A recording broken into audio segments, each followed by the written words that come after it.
പുതിയ സിനിമയായ മലബാർ ടൈൽസിനെ പറ്റി എന്നാണ് പറയുന്നത്. മലബാർ ടൈൽസ് മലബാർ ഇതിൽ നടക്കുന്ന 5 കുടുംബങ്ങളിൽ നടക്കുന്ന 5 ടൈപ്പ് സ്റ്റോറീസാണ്.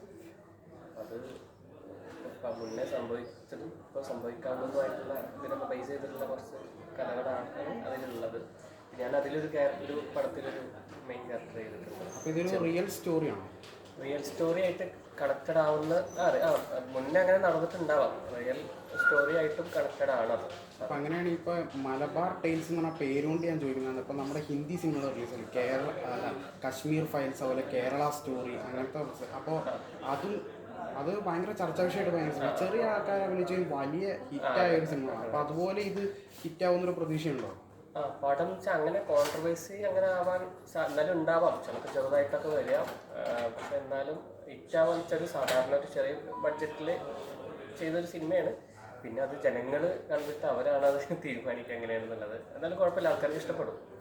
ഒരുപാട് കണക്ട് ചെയ്യാൻ പറ്റും. കണക്ട് ചെയ്യാൻ പറ്റും. കാരണം ഇപ്പോഴത്തെ അവരുടെ ലൈഫുമായിട്ടും ഇപ്പം നടന്ന കുറേ സംഭവങ്ങളായിട്ടൊക്കെ കുറേ കണക്ട് ചെയ്യാൻ പറ്റും. അതൊരു ഇമോഷൻ ചിത്രമായിരിക്കും. എല്ലാ ടൈപ്പും ഉണ്ട് അതിൽ. ഇമോഷണൽ ഉണ്ട്, പിന്നെ അതുപോലെ കോമഡി ഉണ്ട്, പിന്നെ എന്താ പറയുക, ഒരു ആക്ഷൻ മാത്രം ഇല്ലാന്നുള്ളൂ. ബാക്കിയുള്ള എല്ലാ ടൈപ്പും ഉണ്ട്. Thank you. ഓക്കെ.